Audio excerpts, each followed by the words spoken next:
Em manutenção, más condições de trabalho é o primeiro ponto a ser atacado. Mas primeiro a gente tem que tentar entender o que são más condições de trabalho. Más condições de trabalho podem ser definidas como esforço físico em demasia.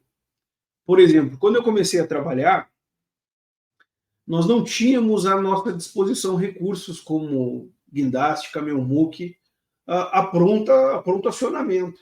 Isso era uma coisa que não era tão fácil de conseguir. Né? Não estava ali no rol dos recursos que a gestão da manutenção oferecia para quem trabalhava na execução dos serviços. Então, muitas vezes a gente fazia coisas que deveriam ser executadas por um equipamento como um caminhão-muque de forma meio manual. Né? E isso induzia risco e induzia muito esforço em excesso. Então, não era incomum, na realidade até hoje é assim, muitos mecânicos se aposentarem, né, se afastarem do trabalho por problemas na coluna. Né? Por quê? Porque a gente faz muita força fora de posição, faz muita força errada. Então, o esforço físico em demasia é uma coisa que vai degradando, né, a qualidade de vida, não só no ambiente de trabalho, mas também quando o cara vai para a casa dele. Eu digo isso porque eu vivi isso.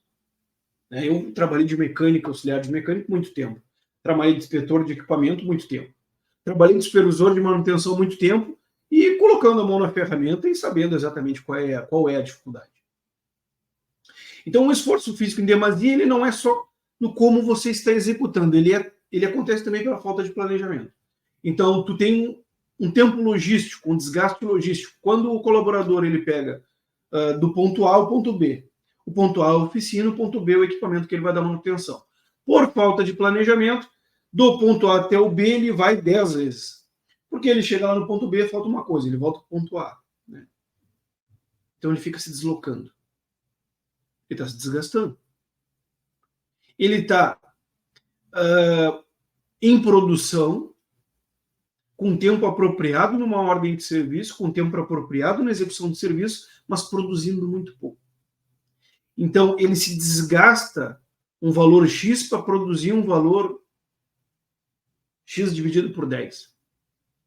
Quando se tivesse um planejamento, ele poderia se esforçar X e gerar X. Então, a falta de planejamento também gera o esforço físico em demasia. Porque se deslocar, né, de forma improdutiva é um esforço físico em demasia. Um esforço físico excessivo. Então, não só o que ele faz, o como ele faz, mas como o trabalho dele foi planejado também pode prejudicar. Então, onde é um ponto que a gente pode atacar? Justamente isso. Né? Diminuir o esforço físico em demasia. Mas eu vou chegar lá.